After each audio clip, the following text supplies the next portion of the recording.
I put it in here. We're going to go into this shortly. In a few classes, we'll be going more into the I Ching, expanding that end of it. And it's just a preparation to align you so you're seeing how they're connecting. But the semi-square is stressful struggle to adjust activity. The waxing sesquiquadrate, or 135, is stressful struggle to adjust understanding. You're still, it's on the active or the aware side. So the struggle to adjust the understanding is at both sesquiquadrates, and the struggle to adjust activity. But the type of activity adjusted is one thing when it's waxing. You're adjusting your action.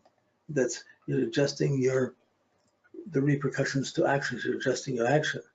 You're seeing how far you can go. You put an extra effort in. On the setting side, you're adjusting from your understanding. You're letting that stress and patterns, adjustments are being made because of your understanding. So this is the eightfold path, the 8 basic divisions of aspects, the 8 understanding of phases and cycles. The aspects are the critical points, and we allow a little degree on each side, or 7 degrees. With the square, the inner aspects, you could allow, I tend to just generally allow 5, but you could allow 4 degrees for the planets between each other, and 5 if it's the sun or moon is involved.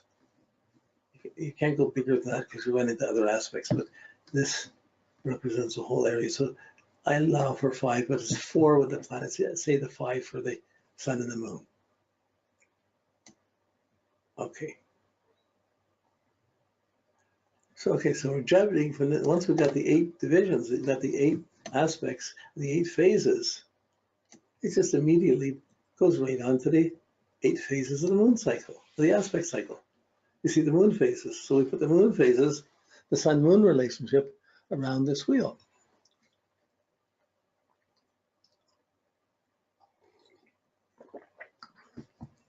And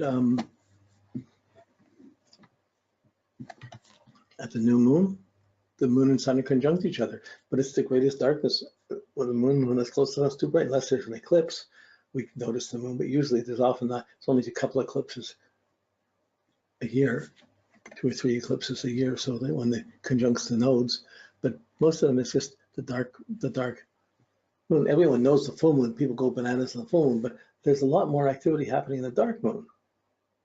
I mean, they say, well, you could get busted, you could get arrested, all crazy things happen on the full moon, but they happen at the new moon too. So in a prison, they have extra guards on at the full moon because it gets a little bit more crazy, but they don't watch the new moon when it gets just as crazy. So these are the 2 points of the cycle. The new moon is the greatest darkness. Then you see the first crescent, you see that crescent moon. So this whole phase is coming out of a couple of days where you can't see the moon, it's still dark. And then you start seeing a little crescent, and by the time it gets to the 45 degrees, you see a distinct crescent. So just before the 45 degrees, the small crescent begins the waxing new moon phase. This is in the waxing new moon phase. In native traditions and Arabic traditions, and in some Orient and some Chinese traditions, that's the beginning of the cycle. Seeing that crescent, that's the hope of the new cycle to come. That's the birth of the light of the cycle. It's out of the conjunction, out of the mystical side. It's becoming manifested in the light. So then you have the crescent moon. From the crescent moon, it builds up when it gets past up to the half moon. We have the waxing crescent. Now, I've renamed these, and I think you probably have them in this webinar. You would have had these renamings, but some of the elder students may not have had them because I wanted to have each one is waxing. It's from the new moon, it waxes up to the crescent. From the crescent moon, it waxes up to the half moon. From the half moon, it waxes, the waxing half moon phase waxes up to gibbous. From the gibbous, it waxes up to the full moon phase. So I used to call this a waxing full moon phase and a waning full moon phase, but the full moon is not really waxing. It can't. It's really the gibbous moon that's waxing, getting brighter. So I changed this name to the waxing gibbous moon phase. And the full moon is both sides. One side is the waxing gibbous phase, one is the waning full moon phase. And then you have the waning gibbous moon phase. After it gets to the gibbous, you see almost full, but you notice a section of it's darker, not quite a circle. Then it goes from there to the half is the waning gibbous phase. Then you have the half moon, and from the half moon to the crescent moon, it wanes, the waning half moon phase. So yeah, you can't call it the other way because it's Often we think waning and waxing going to the exact aspect or coming out of it. So there's a bit of confusion here, but I wanted to have it clear with the aspects. Whenever you're looking at the phase, you know which side, whether it's waxing or waning. It's a very distinct difference. And then you have the crescent that comes back to the crescent moon. So the waxing crescent you see at sunset. The waning crescent you only see just before sunrise. It's there, and then it disappears into the darkness. It just gets closer to the sun. You can't see it anymore. You have the new moon, and some mysterious activities happen as the moon and sun get it together when the lights are out and the doors are closed and the kids are in bed.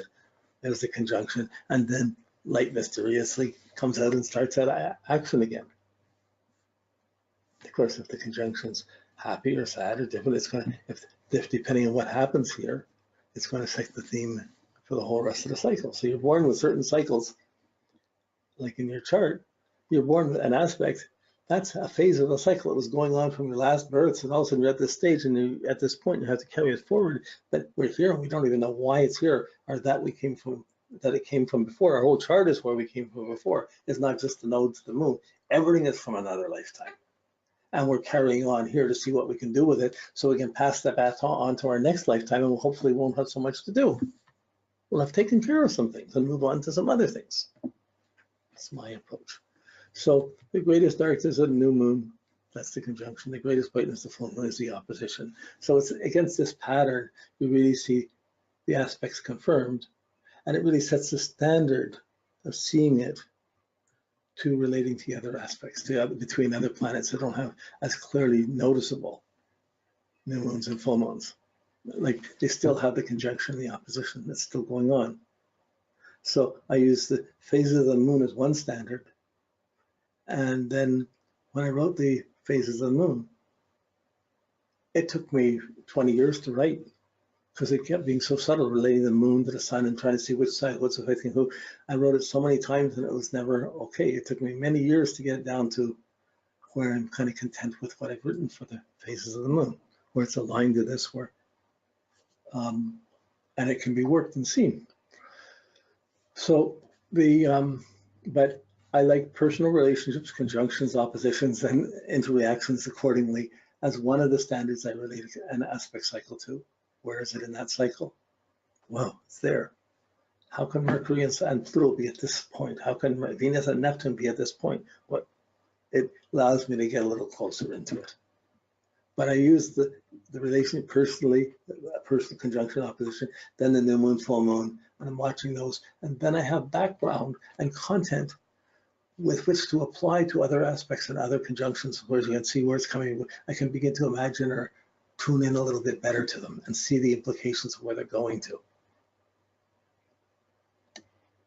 So this next one is the same, my Libra self. I didn't know which, I wanted to use this first chart because we've just been working with the exact divisions. You see the spokes on the wheel and the phases of the wheel. I mean, really, you put these trigrams out a little further. If you just had the lines ending at the wheel, you'd have the wheel with the spokes of the wheel, and that's the prayer wheel. That's really what's moving around. But for this effect, I pulled the lines out stronger, further, so you can see the aspects.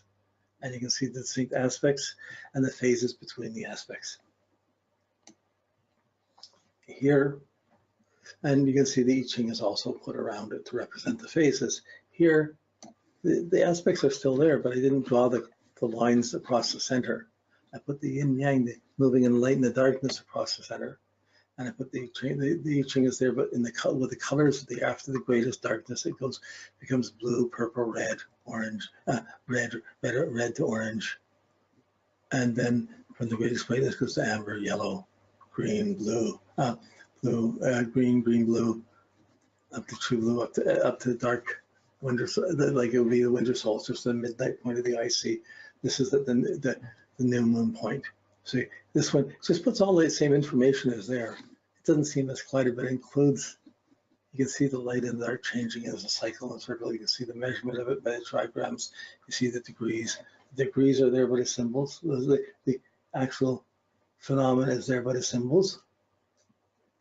The 8 turning points and the phases are there by the trigrams as they go through it. Same thing, same drawing as I put before. Just that's simpler.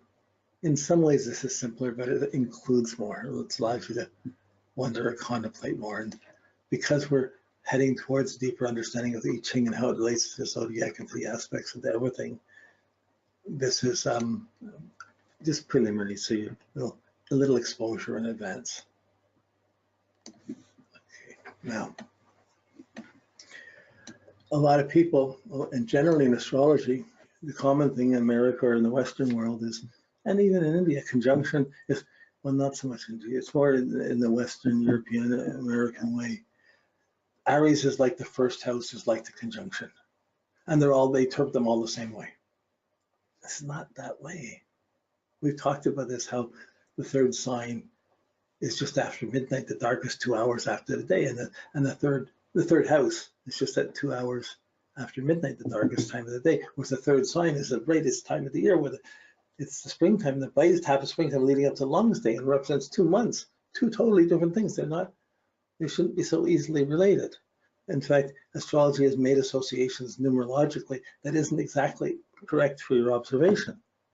So we've come across this again. Again, this is true for the aspect cycle. So if we're going to look at the aspect cycle and see houses correspond, if you want to make that association, I'm not taking it too far, I'm just setting the structure so you see it.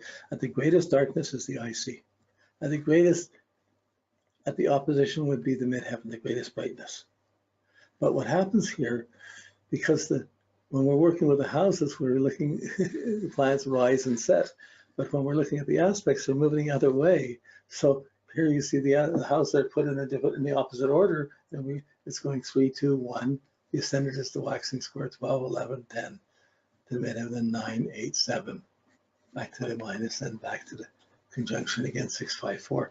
But it's the same cycle, it's just flipped, and it fits exactly.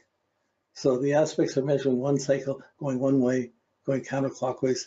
The houses, when we look at them, we see them as if they're going, we count them as a clock, but they're actually going clockwise, not counterclockwise. And I just wanted to point this out. I don't want to stay on this because it's not, you can go this deep if you want. It's not necessary. I just want to clear it up so it's not, when someone says, oh, that's like, and they're doing that. A lot of books, they write moon phases. You can see the first moon phase is like Aries. And if you have a baby and just beginning to have the baby, just starting, you don't do it on impulse. You do it on caution. You're reserved. It's dark. You don't know you have to be, your baby could die. Like, it's not a reckless full. That's when they're a bit older. Okay, so in any case, this is taking out, I'm not going to belabor it a lot, except that the 8 phases would represent a house and a half. Each phase is a house and a half. And it still represents that same basic area. So with the aspects, we're looking at activity and awareness. With the houses, we're looking at subjective being and objective functioning. So we can sort of kind of see there's a bit of an association between this. If we put the zodiac to the aspect cycle, the zodiac is going this way. They're both going the same way, but the greatest darkness of the conjunction, the beginning of the zodiac, is not Aries. The beginning of the zodiac starts at the beginning of the year. It's the winter solstice. It's the greatest darkness, and it starts. Aries is the halfway point to the greatest, to the summer solstice.